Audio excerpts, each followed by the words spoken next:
Bismillahirrahmanirrahim. Alam ya'nil ladzina amanu an takhsha qulubuhum li dzikrillah. Belum saatnyakah kita untuk melakukan perbuatan kebaikan, kemaslahatan dan kesalehan untuk li dzikr, untuk atas kehadiran keberadaan Dia yang telah ditanamkan sebagai butiran iman. Wa manazala minal haq, sungguh telah diturunkan, telah ditanamkan dari apa? Dari al-haq. Al-haq min rabbik. Alnya isim ta'rif, berarti kemutlakan di dalam sebuah sistem. Wala yakunu kalladzi, dan janganlah kehidupan keseharian kamu seperti orang-orang yang beragamanya karena bacaan, katanya min qabl, seperti orang-orang di masa lalu. Fatolu alaihim amadu faqasat qulubuhum, dalam waktu yang panjang mereka terus bergelut dalam retorikanya, dalam ornamen-ornamennya, sehingga faqasat qulubuhum, hatinya menjadi keras. Itulah sesungguhnya yang disebut orang-orang yang fasik, mengira benar tapi sesungguhnya tidak di dalam kebenaran karena tidak mengenal kebenaran. Belumkah datang waktunya? Jadi sudah saya ya.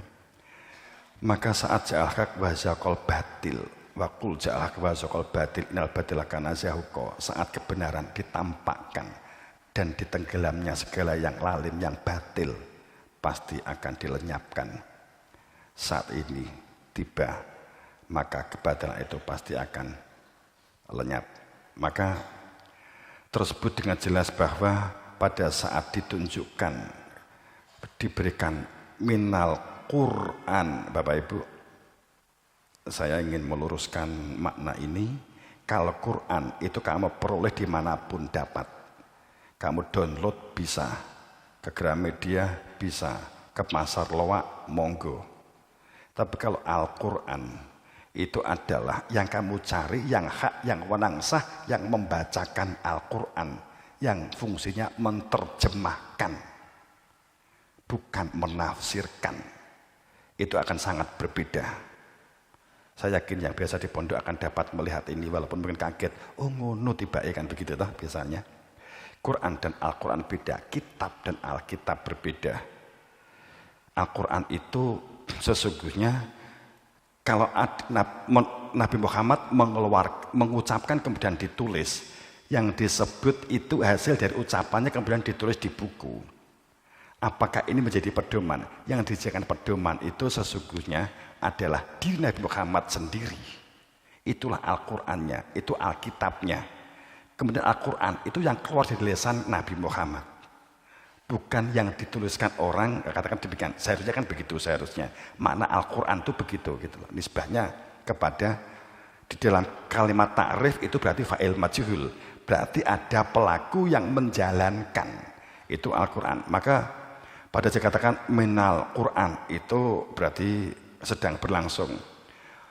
Bahwa di dalam dawuh itu mengkuatkan perilaku, menanamkan dia yang punya nama Allah berada di dalam dada. Itu adalah fungsi keberadaan semua Nabi Rasul sebagai al-wasilata, sebagai wasitoh. Maka akan menjadi, dia itu menjadi syifa, menjadi obat, menjadi penawar di kehidupan ini supaya Anda enggak panik, enggak bingung, enggak judek, karena mengetahui dengan pasti dalam ikatan bersaksi tempat bergantungmu, tempat memohonmu, tempat bersandarmu, tempat pulangmu, tempat kembali selamat kepada Tuhannya. Itu maka orang yang berada di dalam rahmah, nah, gitu ya. Kemudian, tapi itu tidak menambah menjadi dekat orang-orang yang tidak percaya, justru akan menjadi jauhnya mereka. Ini saya lewati dulu aja. Bahwa pada saat kita berbicara tentang kembali man saida bil haq wahum ya alamun, seseorang itu mutlak harus bersaksi adanya keberadaan hakikat, dan mereka ini harus berilmu yang membuka tentang hakikat, bukan konsep hakikat, bukan wawasan, bukan pengetahuan hakikat, akan tetapi ilmu hakikat. Itu akan sangat beda. Maka sot itu apa toh? Dodo, sodrun yang memenuhi petunjuk tentang bacaan mulia yang disampaikan dari yang berhak wenang dan sah, maka zikr akan menancapkan tentang zikir, perihal zikir, supaya dalam kehidupan sehari-hari akan terus menyertai adanya kehadiran Tuhan bersama dengan keluar masuknya nafas. Bahwa menyatakan dengan sebenarnya dia itu menjadi ayat yang nyata di dalam dadanya orang-orang yang telah diberi ilmu sehingga dia mengenal dia. Bagi mereka yang tidak mengenal ilmu, enggak mengenal Tuhannya, maka dia dolimun, dia adalah dolim, begitu ayatnya. Sungguh nahnu kami menurunkan zikir, adanya ilmu yang menjadikan kita ingat, maka dengan adanya ilmu yang menjadikan ada kehadiran dia untuk benar-benar keberadaannya dipelihara, maka Tuhan akan memelihara. Kan gitu. Kalau kita ingat zikir Arab nyolong, masuk Gusti Allah bocah nyolong, kan gitu kan, gampang kan gitu ya. Dan seterusnya. Bapak Ibu, ini saya mohon dicermati. Bukan sekedar kalimat aku tidak ada masalah dan baik-baik saja dengan dia. Bukan sekedar kalimat aku gak ada apa-apa kok, saya baik-baik saja kok dengan dia. Yang diperlukan adalah ungkapan keberanian kita mengakui kelebihan dan kekurangan diri kita. Terima kasih atas keinginan tahuan kamu telah merespon dan peduli. Mau bertanya dan mengingatkan, bahkan mau mengkoreksi kekurangan dan kelemahanku. Mungkin begitu. Coba gitu ya. Terima kasih. Jadi kalau kita terkadang saat kita atau dikritik, saat kita diberi usulan, kemudian ayal-ayalan, saya nggak ada masalah kok, saya baik-baik saja dengan dia. Yang diperlukan bukan sekedar begini, tapi kita ungkapan saat diberi usulan kritikan, terima kasih. Umpamanya dikonfirmasi, ini dicontohnya begini saja, tak contohnya digone tim BKT, umpamanya begitu ya. Kemudian nggak ada masalah, tapi nggak berani memberikan masukan dan usulan. Bisa jadi umpamanya Mas Toha, ya Ustaz Toha, dilalis yang sedek Ustaz Toha terus di andingku, kan gitu ya. Kemudian umpamanya Surya wes gitu ya, Surya, engkau Toha kok aku terus gitu. Kemudian pada saat saya nggak masalah kok dengan Toha, yang baliknya itu, saya nggak ada apa-apa kok, saya baik-baik saja dengan dia. Yang diperlukan bukan sekedar ini. Ada keberanian saat Ustadz Toha memberi masukan kepada Suryo, ya, karena Mas Toha bukan tim BKT, tapi dia dapat melihat umpamanya sesuatu yang tidak benar atau sesuatu yang dapat meningkatkan apa yang harus dilakukan itu akan lebih baik. Kemudian apa yang dilakukan oleh Suryo? Ucapannya diambil begini. Terima kasih atas keinginan tahuan kamu walaupun kamu bukan tim BKT. Kamu telah merespon dan peduli apa yang saya lakukan. Dan mau bertanya dan mengingatkan, bahkan mau mengkoreksi kekurangan dan kelemahanku. Berani enggak kita mengatakan itu? Faham maksud saya ya? Yang berat kan di situ. Biasanya orang itu akhirnya enggak berani mengkoreksi. Kemudian keluarga atau sahabat yang baik itu adalah bukan orang yang dapat memenuhi semua keinginan kamu. Juga bukan yang selalu membenarkan pikiran, ucapan, dan perbuatan kamu yang salah. Faham maksud saya ya? Sahabat terbaikmu adalah yang berani meluruskan kesalahan-kesalahan kamu dan berani memberikan pendapatnya di hadapan kamu untuk lebih baik, untuk lebih maju, untuk lebih berkembang. Itulah sahabat terbaikmu. Bukan mereka yang gak berani mengungkap kekurangan dan kelemahanmu, hanya sekedar menyenangkanmu. Karena kita biasanya nek rasan-rasan golek konco itu mengukuhkan, minta kita itu untuk dilegalkan bahwa saya ngerasani Ustadz Toha, saya ngomong ke yang lain. Umpamanya kan begitu. Toha itu gini loh, iya kan? Iya kan gitu. Biasanya kita mencari pengukuh pembenaran atas kesalahan yang kita lakukan. Sahabat terbaik bukan begini. Ini yang dia harus tahu. Ini kan gitu. Faham maksud saya?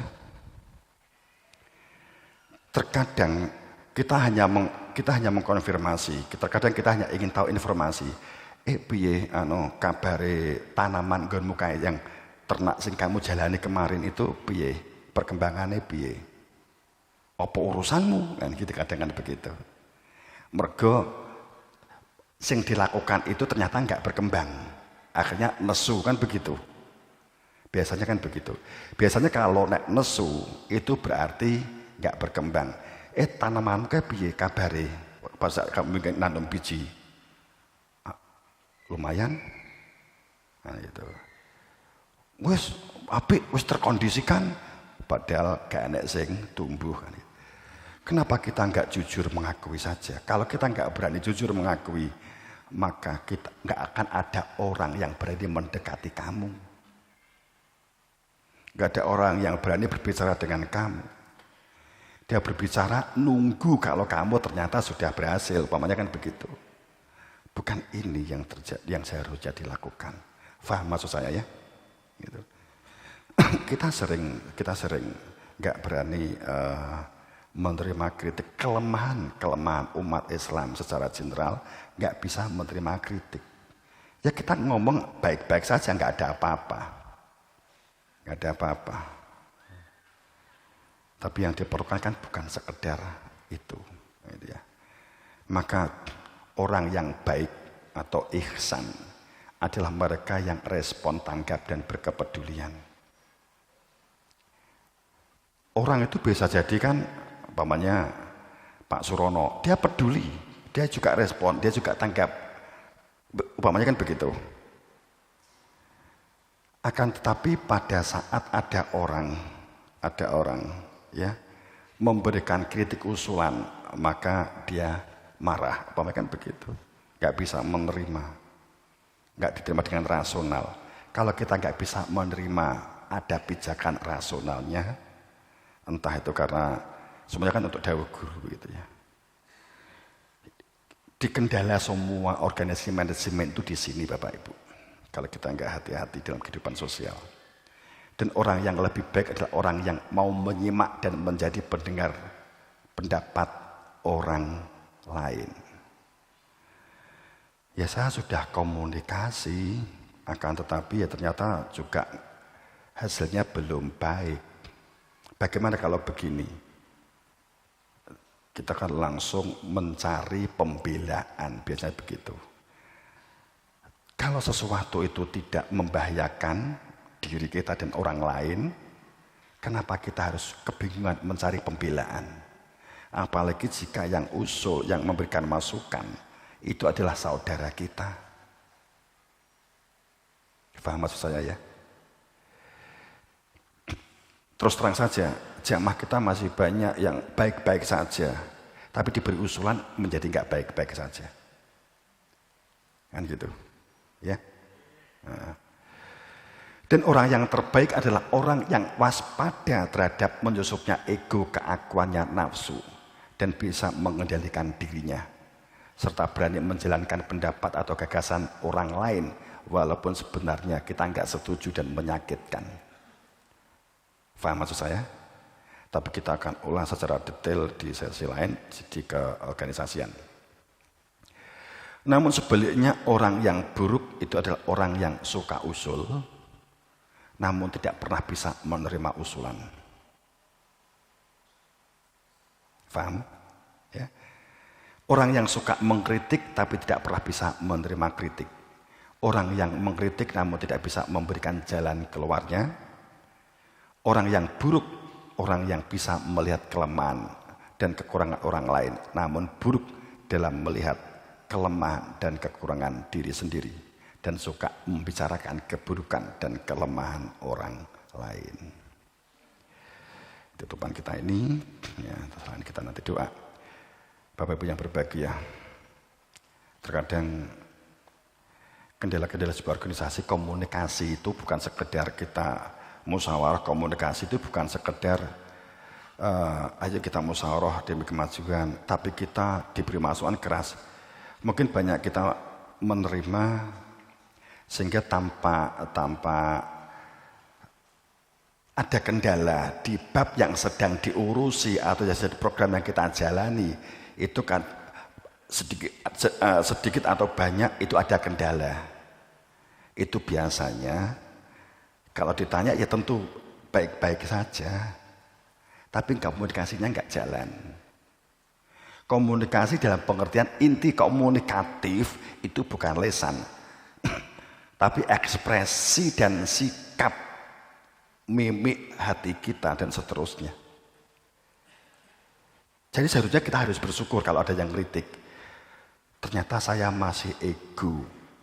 Dengan ada yang usul saja, itu saya anggap mencari kesalahan saya. Ini harusnya kita syukur sehingga kita ditunjukkan bahwa ternyata kita masih dalam koridor pengakuan. Kan gitu seharusnya. Bapak Ibu, terus terang, saya tuh kadang ngasih contoh, kalau boleh dibilang ngantin entek-entekan. Katakanlah itu rumah-rumah, mohon maaf saya hanya menggunakan untuk memudahkan pemahaman ya. Tanduran yo di halamannya bapak sendiri, di halaman saya sendiri. Rumah tak tempat tak nggon-nggoni dewi. Kan gitu. Akan tetapi sampai pada saat nek musyawarah kepada tim, ki piye upama ngene, usulamu apa? Nah, saya enggak ngungkap saya begini. Kenapa saya lakukan ini? Saya cuma mengajak supaya dapat berpikir secara utuh. Gitulah. Artinya bahwa kalau saya mau uang itu di halaman-halamannya bapak sendiri, kebun-kebun bapak sendiri, iki gini kan enggak. Saya kan minta, piye pendapatmu, apa usulanmu? Kan gitu. Katakan itu. Itu pun saya juga menerima usulan. Maksud saya untuk pembelajaran. Walaupun saya nggak cocok, kadang nggak cocok, tapi kan nggak esensi, nggak substansi. Yang saya lihat dia bisa melakukan sesuatu dan bisa kreatif kan gitu. Itu kan begitu.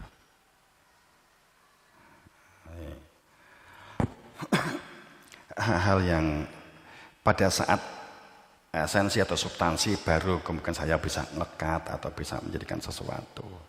Walaupun kadang saya sendiri juga kebablasan, akhirnya kan, lu kok jadi ini kan gitu, pamannya kan begitu. Jadi komunikatif itu butuh ditingkatkan. Jadi musyawarah bukan sekedar mencari yang cocok, yang mendukung kita. Jadi kalau kamu mengalami kendala, likailah tak sama walatafuku bima antakum.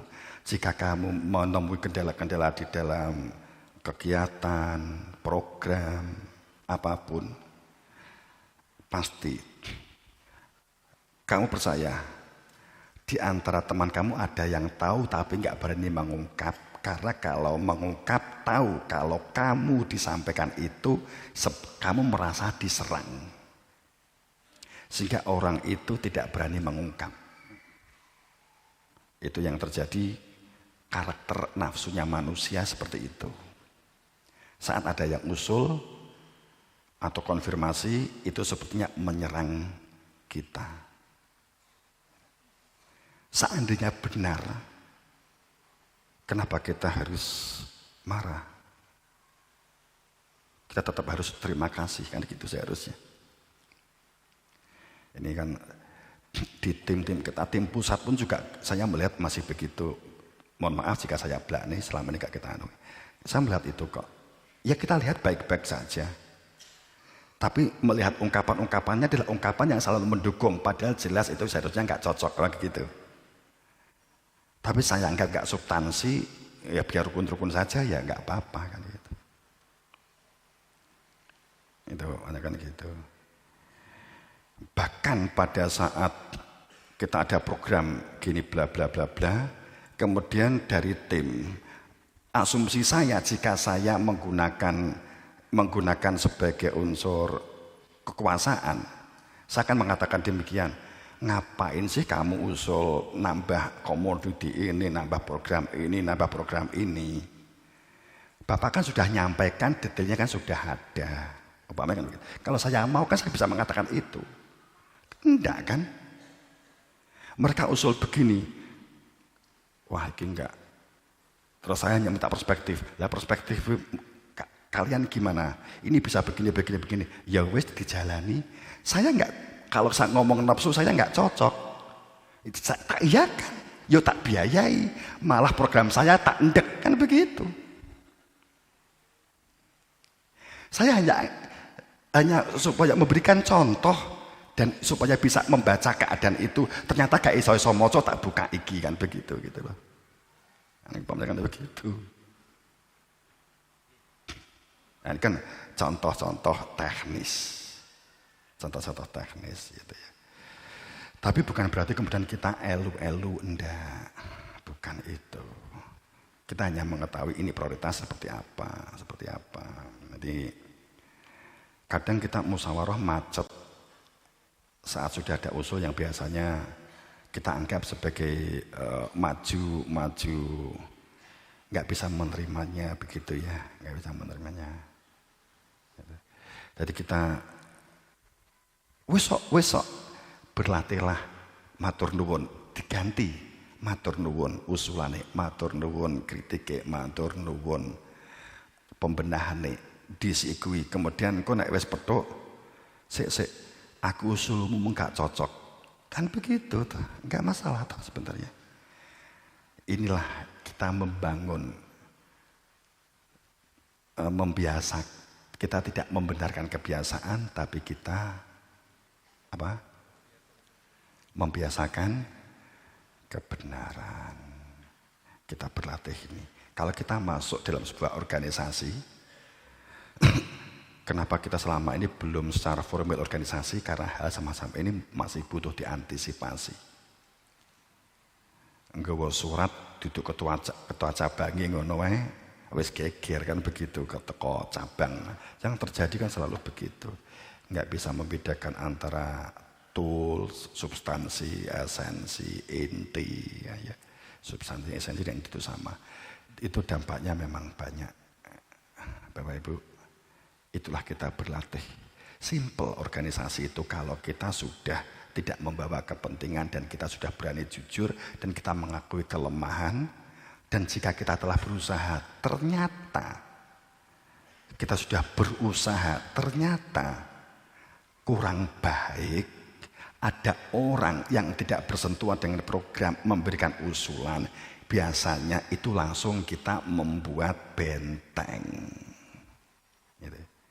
Makanya wong males kadang yo enek benere. Mergo nek sregep cenderung di aku. Ini juga hati-hati. Gitu loh. Kowe mujadah gak atau teko, kaya aku lo teko terus kan gitu. Di aku. Nek minggu bumi kowe gak tau teko, diundang gak tau teko. Usul apa kowe ora tau teko kok usul. Wong sing kae gak tau teko, gak tau usul kok. Nah gitu. Itu akhirnya kita membuat satu statement yang sesungguhnya menjadikan meretakkan. Gitu. Bapak Ibu, kalau di sini pasti ada jamaah yang jarang datang. Ya, sowan ke Bapak. Pernah saya mengatakan dengaren wek teko? Pernah sampean krungu aku muni ngono? Enek sing tak krungu? Saya enggak pernah melakukan itu. Selama saya menjadi kepala sekolah 14 tahun, tanya Ustadz, mungkin dikene enek, pernah saya mengatakan, saya sebagai kepala sekolah, maka pernah? Enggak pernah saya melakukan itu. Saya sebagai kepala sekolah, maka saya punya kebijakan begini, saya enggak pernah melakukan itu. Kecuali aku lali loh, tapi seingat saya sangat hindari kalimat-kalimat yang menjadikan orang lain tidak bisa kreatif. Itu. Saya kasih contoh secara teknis banyak gitu ya. Pamane Mas Toha nutui tinggi anggrek tok gawe poha. Di apa? Lah kok dekono maksudmu poha? Nanti supaya bisa begini Bapak, ini. Oh, nek upama ning ngene piye? Ngene niki upama nek kowe cocok, nek gak ya terus nek kowe kan gitu saja kan saya kan ngomong begitu ta. Gitu. Padahal sing ditutuki iki temboke Bapak.